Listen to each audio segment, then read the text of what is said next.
Environmental awareness, education, national strategy, microplastics. The Gambia has the most beautiful landscapes of forest and jungle, but these areas are becoming ever smaller. This reduces the size of the habitat for animals and reduces the effectiveness of Gambia's ecosystem. It is even more important that these remaining areas are conserved and managed to be as free as possible from harmful human activities. The beaches are a combination of commercial and beauty spots. These areas are littered with fishing waste and plastic bottles, ruining the idyllic scenery the Gambia is so well known for amongst tourists. If this is the rubbish visible to the eye, it can be assumed there is a greater amount in the oceans, reducing and destroying the marine life and affecting the fishing industry so vital to the country. Identifying issues is the first step towards resolving them. The current issue of national waste management most obviously affects the outlook of the country when the world is looking in.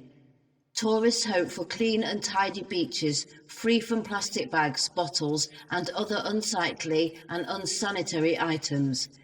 The increase in plastic waste as time goes on will only increase. This can possibly be reduced in urban areas as a transport network is built, but there remains the problem in rural and beachside areas. In an era of environmental awareness, with some countries trying to take action to tackle climate issues, it makes sense that the Gambia and Africa are provided with the education to make decisions that include the environment in their policy making.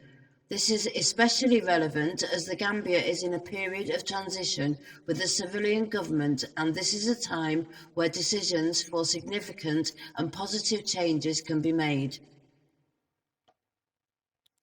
The people of the Gambia care deeply for their country, and education can bring about change, not just for the environment, but also in employment and a strengthening of the economy. Education brings innovation, investment and opportunities into the country. Government-approved resources can be made accessible to the population via social media to ensure everyone can access and learn about the important things that affect the nation. Short videos can be overdubbed in different languages to reach more people with a greater understanding. Plastics never break down, they simply get smaller and smaller. Eventually they get so tiny they cannot be seen by our eyes, and then they are called microplastics. Microplastics are everywhere. In the sea, the fish eat the microplastics and then we eat the fish, so we are eating the microplastics too. In the sea, marine animals get caught in the nets that are thrown away and then they die.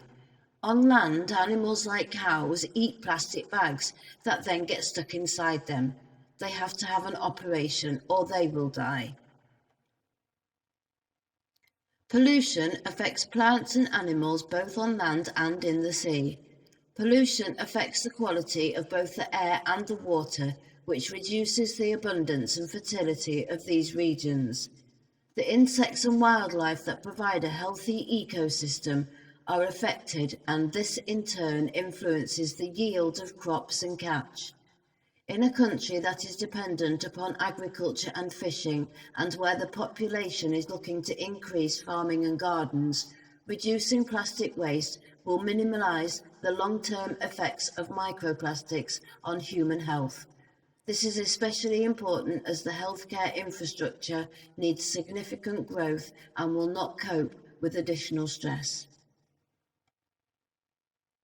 Plastic recycling requires investment to set up recycling plants, education for people to understand the process for things like separating soft and hard plastics. Plastic repurposing, maybe use bottles at shops for rice and sugar instead of plastic bags. Plastic collection provides work for everyone in the country, as every person can pick up the waste, take it to a collection point where a network of donkeys and carts can transport to the plant. The Gambia may be a little behind Europe and other areas of the world, but that is an advantage to see the practices that have been detrimental to other nations and avoid them.